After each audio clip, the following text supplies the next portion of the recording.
तथा मेरे प्यारे छात्र छात्राओं, सुनते सुनते आप भी उठ गए होंगे और लगातार 7 दिनों से आप सुन रहे हैं कि जाए, और शायद ऊपर वाले ने से जो कान भी दिया है, इधर से सुन लिया जाए, इधर से निकाल लिया जाए, है? लेकिन नहीं बेटा, एक एक विद्वान आपके सब लोगों ने बुलाया, इसलिए बुलाया कि हो सकता है कि उनकी एक लाइन भी यदि आपके जेहन में बैठ गया तो निश्चित रूप से आपका दशा और दिशा। विवेकानंद जी ने कहा था, मोटिवेशनल इंस्पायर करने वाली लाइन है, arise awake and do not stop until the goal is reached. उठो, जागो और तब तक मत रुको जब तक आप अपनी मंजिल न प्राप्त कर लें। तो निश्चित रूप से प्यारे बच्चों, बहुत है, इसको हम सभी को अपने जीवन में आत्मसात करना चाहिए।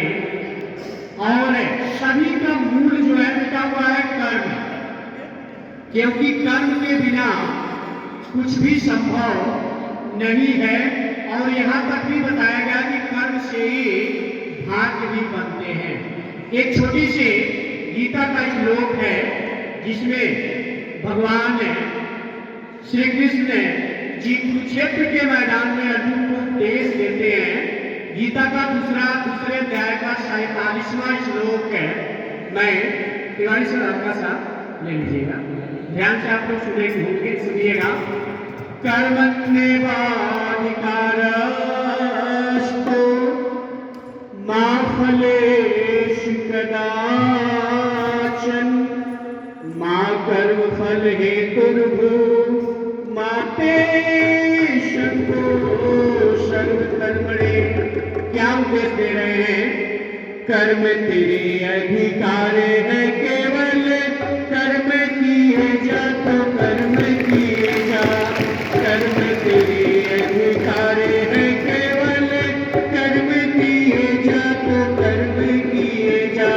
फल की चिंता त्याग के अर्जुन, पालन अपना तो कर्म किए जा। इस स्थिति में क्या धर्म है तेरा? इस स्थिति में क्या धर्म है तेरा? ज्ञात तो इसका कर्म किए जा। तेरे लिए जो धर्म है निश्चित निष्ठा से वो कर्म किए जा। तेरे लिए जो धर्म है निश्चित निष्ठा से वो कर्म किए जा। फिर आगे क्या बात हो रही है?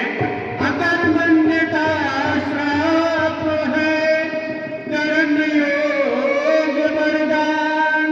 कर्म किए बिन जगत में प्राणी मृत के समान। यदि प्रारब्ध ही सब कुछ है,